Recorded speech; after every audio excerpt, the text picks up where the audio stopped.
Suara hati. Renungan kita hari ini, topik, Tuhan tidak melihat dari penampilan.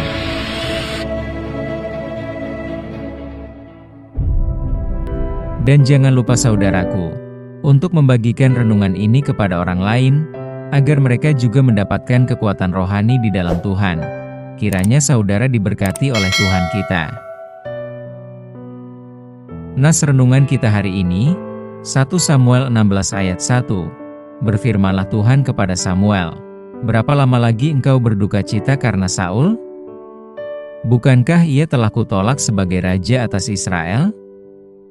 Isilah tabung tandukmu dengan minyak dan pergilah. Aku mengutus engkau kepada Isai, orang Betlehem itu, sebab di antara anak-anaknya telah kupilih seorang raja bagiku." Saudaraku, Samuel adalah anak perkawinan Elkana dengan Hana. Hana melahirkan Samuel setelah di masa tuanya, atas permintaan Hana kepada Tuhan Allah di hadapan Nabi Eli. Samuel adalah anak yang diminta. Semasih kecil, Samuel sudah diserahkan Hana, ibunya, kepada Nabi Eli, sesuai janji Hana, akan diserahkan kepada Tuhan Allah. Lalu Samuel besar bersama Imam Eli. Dalam Alkitab Perjanjian Lama, kisah Samuel mengurapi Daud ada terdapat dalam 1 Samuel 16. Tuhan Allah memerintahkan Nabi Samuel untuk pergi ke Betlehem dan mengurapi salah seorang putra Isai sebagai raja Israel, menggantikan Saul yang tidak lagi berkenan di hati Tuhan. Samuel awalnya takut, karena khawatir Saul akan membunuhnya, jika mengetahui rencananya. Namun, Allah meyakinkannya dan menyuruhnya membawa anak lembu untuk kurban. Setelah Nabi Samuel tiba di Betlehem, di rumah Isai, ia menyuruh untuk mengumpulkan anak-anaknya, sebab Tuhan akan memilih salah satu dari mereka untuk menjadi pemimpin bangsa Israel. Kemudian Isai mengumpulkan anak-anaknya, sebanyak 7 orang. Yang memiliki perawakan gagah dan sebenarnya dapat memenuhi kriteria menjadi pemimpin. Setelah Samuel melihat mereka, namun Tuhan Allah tidak berbicara kepada Samuel untuk memilih pengganti Raja Saul. Anak Isai sebenarnya ada 8 orang, yang bungsu adalah Daud. Menurut Isai ayah Daud, mengapa tidak ditampilkan di hadapan Nabi Samuel? Rasa-rasanya Daud belum layak menjadi pemimpin bila terpilih untuk menjadi raja Israel. Akhirnya Samuel berkata, "Apakah tidak ada lagi anakmu laki-laki?" "Masih ada satu lagi, ia sedang menggembalakan ternak." "Tolong panggilkan dia," sahut Nabi Samuel.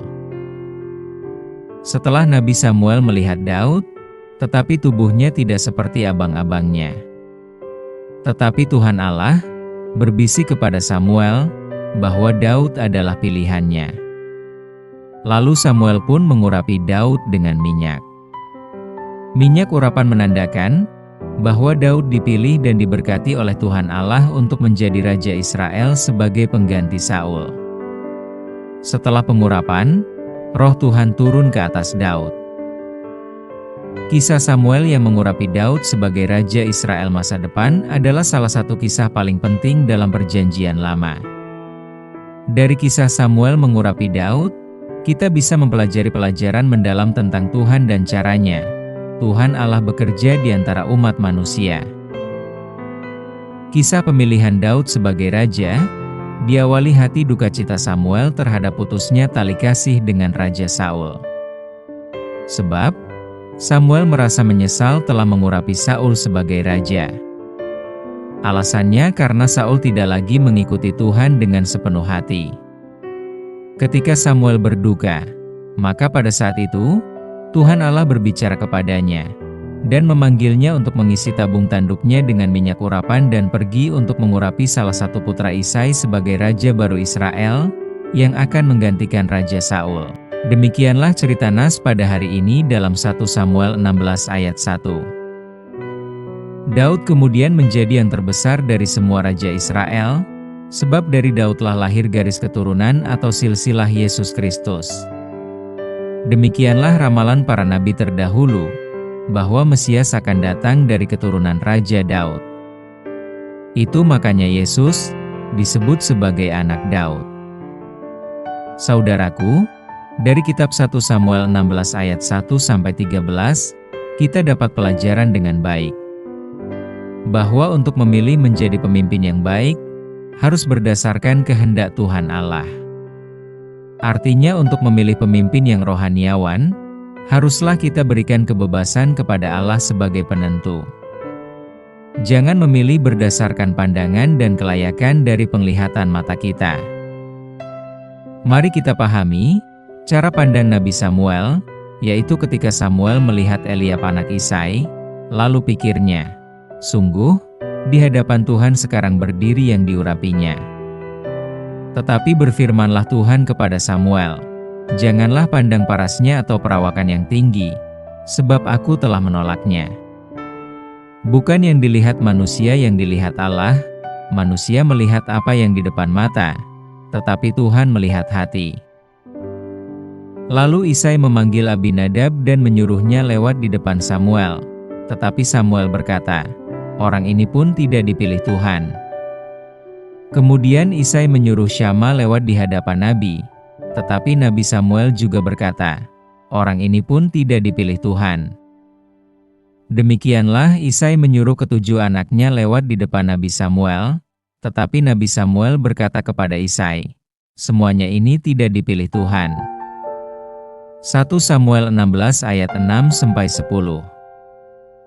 Saudaraku, Daud yang tadinya dianggap tidak masuk kira oleh ayahnya. Daud tidak dipandang cakap, berpengetahuan rendah dan tidak berkompeten menjadi raja.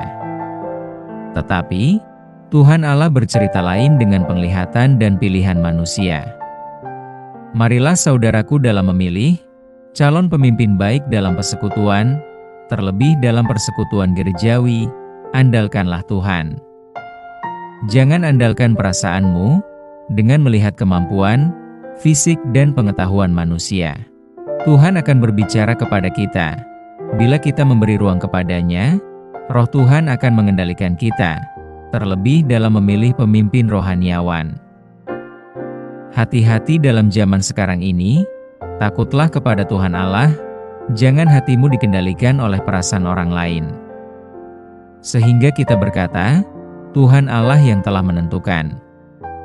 Supaya Tuhan tidak murka kepada kita, maka izinkanlah Tuhan Allah mengendalikan perasaan, karena itu adalah pekerjaan Tuhan. Amin.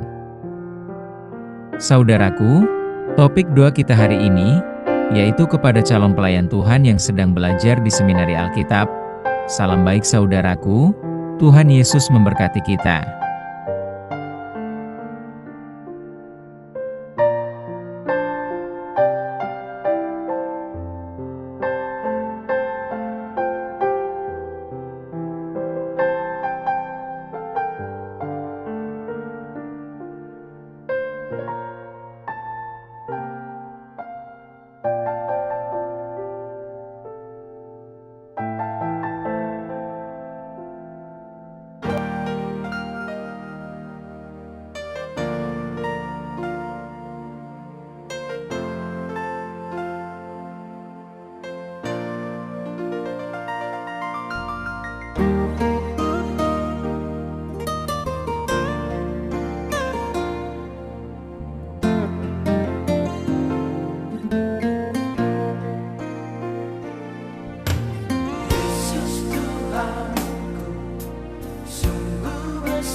Dari segalanya, indahnya hidup ini bila bersamamu.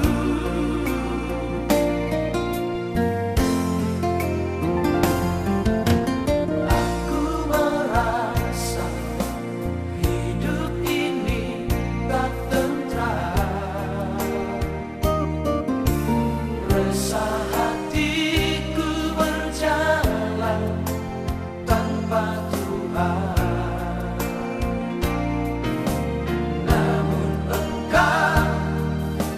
selalu menjaga